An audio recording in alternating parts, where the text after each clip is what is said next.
You've been lied to.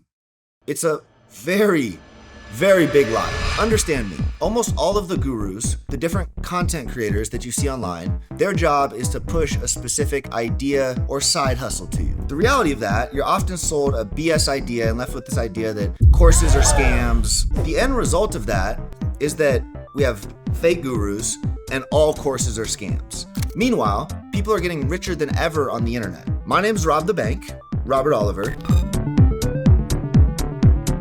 10 years before my personal brand was even a thing, I was building e-commerce businesses. I built and sold a supplement company. We took it from zero to over $100 million in sales. I exited to private equity for multiple 8 figures. You can look all of this up. I did that before having a personal brand. The credentials are there, right? My commitment to you on YouTube, on social media, is to keep it 1000%. I want to be the realest in this game. I want to light that fucking torch and lead the way so you can make money. In this video, I am going to break down all of the different business models that I hear gurus talking about online, and I might even name drop a little bit. So if you like a little entertainment, I'm here for that. More importantly, I'm also going to share what I view as S-tier, once-in-a-lifetime opportunities, because there's a couple of them out there. Now, I want you to understand the money-making landscape in 2025. It's unique because there are life-changing opportunities. There's windows that come and go. And so while something might have worked extremely well in 2013, it no longer works in 2024. So without further ado, let's dive right into these business models. First, we are going to cover YouTube's favorite e-commerce side hustle, and personally my least favorite. This idea of becoming a dropshipper. Dropshipping, unfortunately, is dominated by children on Twitter flexing Lamborghinis. I'ma shoot my fuck clip till Jason Tate a minute. And I just Oh my God, bro. Dropshipping is this idea that you, as an operator, find a manufacturer, a dropshipping manufacturer that is willing to ship the product based off your sales. So you set up a website, or you figure out how to drive traffic to that website, and you, without ever having to spend much, because you can do organic content or you can run ads, that's where you have to spend, can theoretically become profitable. I personally know like 1 or 2 millionaire dropshippers. Okay, if you go to Twitter, every dropshipper looks like they're a millionaire. They're a millionaire off selling you the dream. With dropshipping, you're never building equity, okay? There's no tangible asset there. The benefit, I think, is people get to learn the basics of e-com, but as the world continues to change, if you're not pursuing dropshipping in a specific way, it's quite literally useless. I think the days of websites are numbered. I think the way consumers buy is changing rapidly, and overall, I would give dropshipping a D for a business model. Side hustle number 2, remote closing. This whole guru world where there's all these different ideas and programs and communities being sold, well, there's existing infrastructure that's materializing around it. One of the best positions, in my opinion, is closing for one of these people. Listen, I have an info product, right? $1 Million Brand Club, but I have 2 key sales guys. They consistently make over $10,000 a month, sometimes more, sometimes they hit bonuses. And overall, it's one of those truly effective side hustles. Now, understand me, a lot of this world is finicky. I've been doing this a long time, right? You get the fake guru in there who's pumping up an offer that's never gonna last. It can be rough as a remote closer. That closer might have to go from job to job without any stability.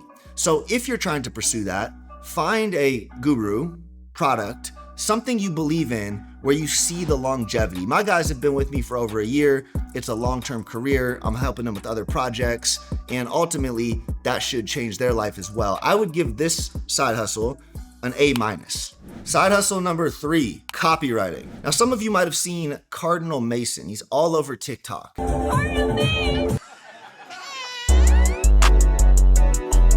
in New York, I merely rock. Hiding in my sock. Looks like a 14-year-old boy, really has the gift of gab, broken yap, right? Actually a good friend of mine. And so what do I think of copywriting as a side hustle? No love to Mason here. Like, this isn't, I'm doing all of this objectively. I think for someone just pouring into the world, it is an A opportunity. Okay, maybe not A+, there's hustle that comes from it, but you have no overhead and you get the practical skill of writing. The basic idea is if you can communicate an idea, you can make money from it. And the fact that you can get into this world with no previous skills, no overhead, and you can make a couple $1,000s per month, it's a pretty good entry point, okay? It's a pretty good entry point. Is copywriting gonna make you stupid f***ing rich? It's highly unlikely. But if you're one of those people that has a 9-to-5 and you're looking to break more into this e-com world, it is a great entry point. Next, let's talk about SaaS, software as a service. To me, this is potentially one of the most viable, real entrepreneurial paths, but it's really hard. And the likelihood of you turning something out of this is very low. Now, barriers to entry are being reduced with ChatGPT and, more and more developers, like more sophisticated programming platforms where you don't even need to know code half the time. But the reality is, at the end of the day, that is generally a feast or famine world. And you need some basic entrepreneurial chops to exist there. You look at Sam Ovens, founder of Skool. Hey everyone, it's Sam Ovens here. Super autist genius, right? It's the only way to describe him. Weaponized autism. But Sam was in the info world and realized this is gonna grow. And so he had a lot of conviction in creating the right product from a SaaS perspective for the info world, because it is billion-dollar upside. But most of these businesses, when you factor in what it costs to build them, what it costs to maintain them, they aren't typically profitable.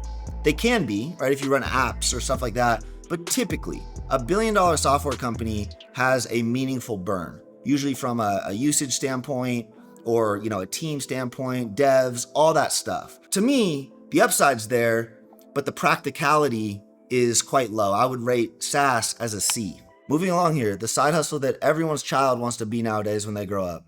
A YouTuber, and I'll lump streamer into that as well.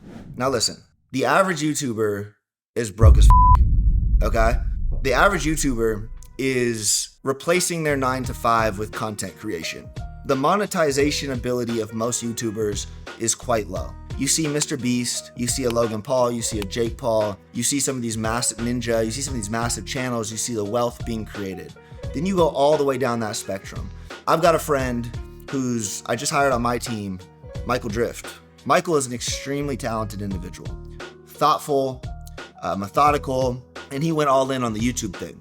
And he got millions of views. He ran up 60,000 subs in the course of a couple months. The monetization ability to survive wasn't there. What it cost him to produce videos versus what he was actually making off these videos getting millions of views didn't pencil. So if there's a unique passion in your soul for YouTube or live streaming for a very particular reason, if you feel you have that art or whatever, I would never knock that. The world needs more artists and less complainers, right?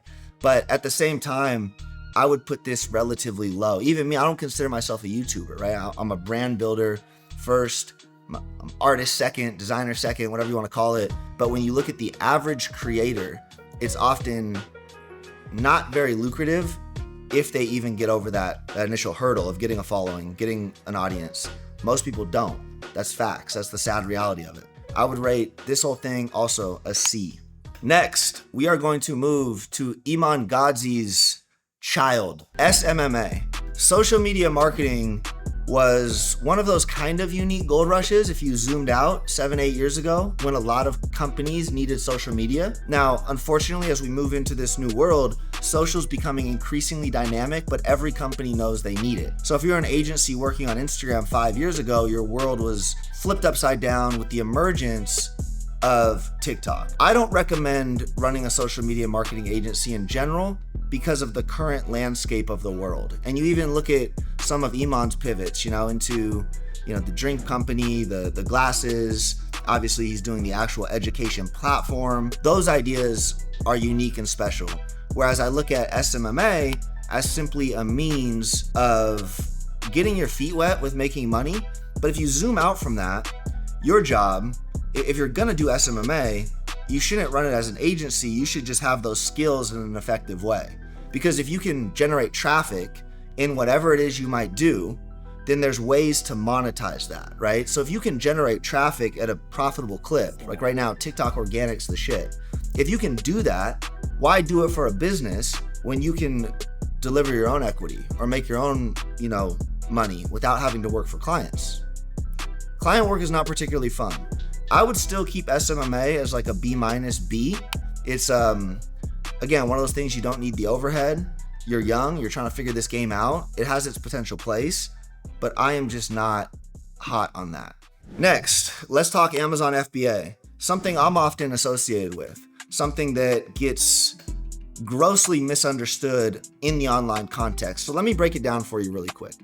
There's been 70,000 plus millionaires pre-COVID created from Amazon. These were not people that followed the typical guru talk track. The typical guru talk track around Amazon FBA is go find a product that people are searching for, buy it from Alibaba, stick your logo on it, throw it up on Amazon, passive income, baby. That is not the game. It's never been the game. And it's a damn shame so many people missed the golden years of Amazon FBA because it's still actually huge. It's still the $1 million gorilla, even in the era of TikTok Shop. The way to approach Amazon FBA has always been another channel. I mentioned my business earlier. It's called the Genius Brand, a supplement company with multiple products where we used Amazon as one of our primary means for driving sales. That is why I know Amazon FBA well. I figured out the algorithm, I figured out ads, I figured out reviews, I figured all the things that make Amazon's recommendation engine show you to more products. Now, the guru advice from today, the common guru advice, which I just mentioned, was the idea of like finding something with demand, throwing product up there, passive income. That would work in like 2012. It was so wide open, it was so easy. That hasn't worked since like 2016, 2015, right? And so Amazon FBA from the traditional guru standpoint is close to an F, if I'm being honest. Yes, rob the bank. The Amazon FBA guy just said Amazon FBA as a side hustle is a literal F when you take the traditional guru advice. Now, the caveat, if you understand what I'm teaching from a brand building perspective, from TikTok Shop, from all the different levers that create Wi-Fi wealth through an equity vehicle, a brand, then Amazon is still close to the top of that list because the stability, like once you crack it, the enterprise value, all the things that go in to making you actually wealthy versus side hustle remain hyper elite with Amazon. And so F on one hand, A on the other, and you need to understand in my other videos how to tap into that genuine wealth. Hopefully that makes sense. We got a lot of stuff on my channel entirely free. Next, let's talk the latest and greatest thing. School communities, or being a cult leader, I think is what they call it on YouTube nowadays, something weird like that. There's some Indian guy running around with a bunch of young kids. It kind of creeps me out. But my point is, there's this new idea of subscription communities, okay? School in general. Sam Ovens popularized this with his whole Hormozi partnership. And there's this idea that you can build these groups with recurring revenue. Now, this isn't one I can rate straight up because on one hand, if you have value and there's a community and there's like a reason for it, it can be an incredible business model. Okay, if there's something you are consistently bringing to the world, whether it be some sort of life coaching, like whatever that might be, that in and of itself is very valuable, and that subscription revenue is a game changer. You're building a business with a level of risk reduction because the income is ongoing and it allows you to think longer. Now, on the other side of that, you have creators and influencers shilling absolute nonsense to their audience. And ethically, I just can't get behind that. So I'd say be wary. But from a purity standpoint of like the core dynamics of that business, if you come about it the right way, I would rate that an A. If the other guy I mentioned is probably an F. Next, we're gonna talk about TikTok Shop. Nowadays, I'm the TikTok Shop final boss. My business partner, Jimmy Farley, he is the head of creators, okay? And so there's two different components with TikTok Shop, both of which I would consider A pluses. You can build a brand on TikTok Shop, meaning you can come up with an idea, something that has some level of virality. And I often compare TikTok Shop to Amazon in the early 2012s because with Amazon, like I said earlier, you can rank and organically be into the profit, right? Before there was even Amazon ads, you could rank on the search algorithm and you would be making money. It was a beautiful time.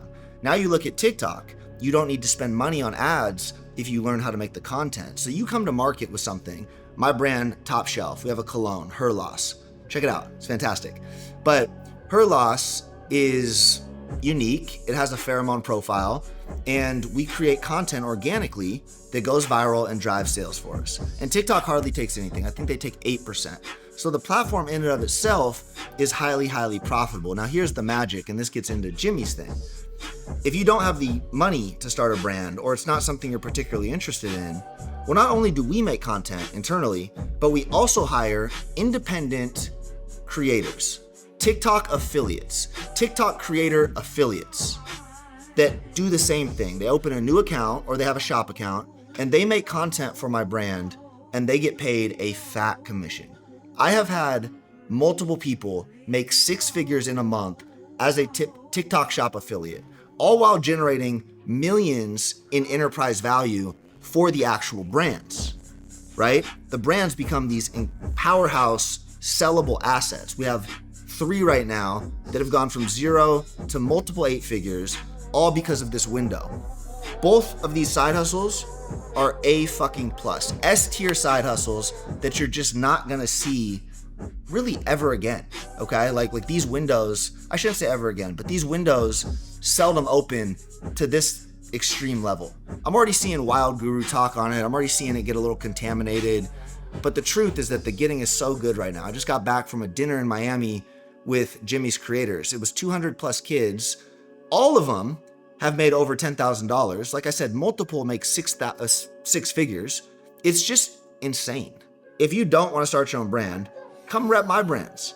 All right, come rep my brands. Like, it's beneficial to me. We'll teach you how to make that content. We'll teach you how to drive sales. We'll pay you fat commissions. I want to pay you $10,000 a month because you'll build my brand, right? That's been my tagline. And you get to be part of this community. Check out Your First Dollar. I'll link it below. It's a $50 a month thing that directly trains you how to do this. We give you product. It's like not a money-making thing in any way. I'm trying to scale the brands, change your life in the process. These are the only things where there's like this true guarantee that you can be making money very fast. Next, let's move to Section 8. Section 8 has been popularized by a gentleman named Tom Cruise. Today, we're gonna do a 10-minute long full tour of my 100-foot, $5 million super yacht named Cersei. I actually love Tom's content. He's fucking hilarious. Tom has done very well in Section 8 because of his personality profile. I personally think Section 8 is one of the most dog businesses I've ever seen in my life. I know a lot of people that have done Section 8. The allure is this clean math and this guarantee from the US government that you put all these numbers on paper and you are cash flowing 3 to 5, 100, whatever it might be, a couple $100 a month in positive cash flow, okay? I had a friend who worked for me at Genius. He's a millionaire now. He wanted to put money in Section 8, so he went and bought 3 units in Cleveland. It's like $60,000 a unit. He was supposed to cash flow, I think it was something like $1,200 to $1,800 a month, right? He put in a chunk, he got a loan, and on paper it looked beautiful. First of all, the tenants were a nightmare. Oh, you just managed for that. Okay, yeah, that's fine. There's more of your profit. No big deal, right? And you have to start stacking and scaling up. Then a water heater breaks, and you are contractually obligated by the US government as part of that program to make livable conditions. That's $20-some thousand right out the window, right off the bat. There goes his entire cash flow for the entire year, all while dealing with sick, disgusting headaches from all of these tenants. Section 8, in my opinion, is a F, really. It's just not a good business, and if you ask anyone that's done it, you'll likely hear something very similar. Next, we're gonna move to OnlyFans management, pimping. Andrew Tate, Jack Doherty, whoever else is out there. I think we gotta bleep that word. Stay away. Stay away for obvious reasons. Do I need to say more? Like, come on. Better yourself. Be better than that. The next side hustle, starting a podcast. Love the idea of podcasts. I look at guys like Chris Williamson, My First Million, Joe Rogan, the platforms and the reach they've created and the ability to which they've been able to monetize. Truly insane. If it's something you think you have a passion for and something that you see an ability to differentiate, I would lean into it. I like it more than the traditional streaming YouTuber. It's more of a functional business. It's more of a platform. But I would encourage you to think about it like that. How are you gonna get views? Like if I was starting a podcast right now, I'd be focused on clipping. I'd be focused on secondary channels, getting the clips out there, driving people back to the main one. Treat it tactical. right? And remember that monetization piece at the forefront of it. How are you gonna make money on it? So sponsors, watch time, like all of those things matter. I would put podcast as a B-.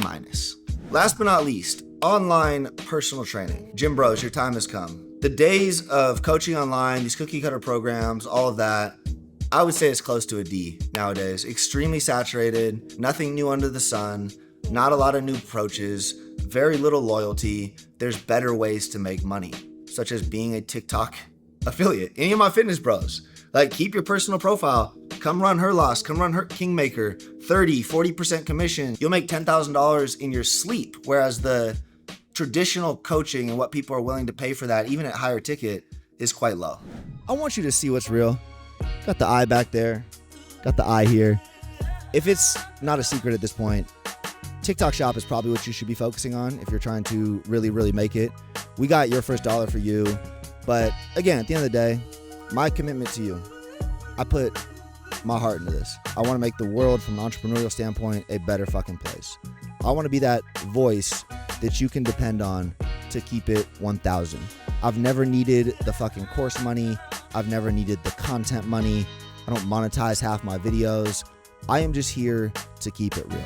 Follow on the journey, Rob the Bank on IG, Rob the Bank Motion here on YouTube, and let me know what you want to see next.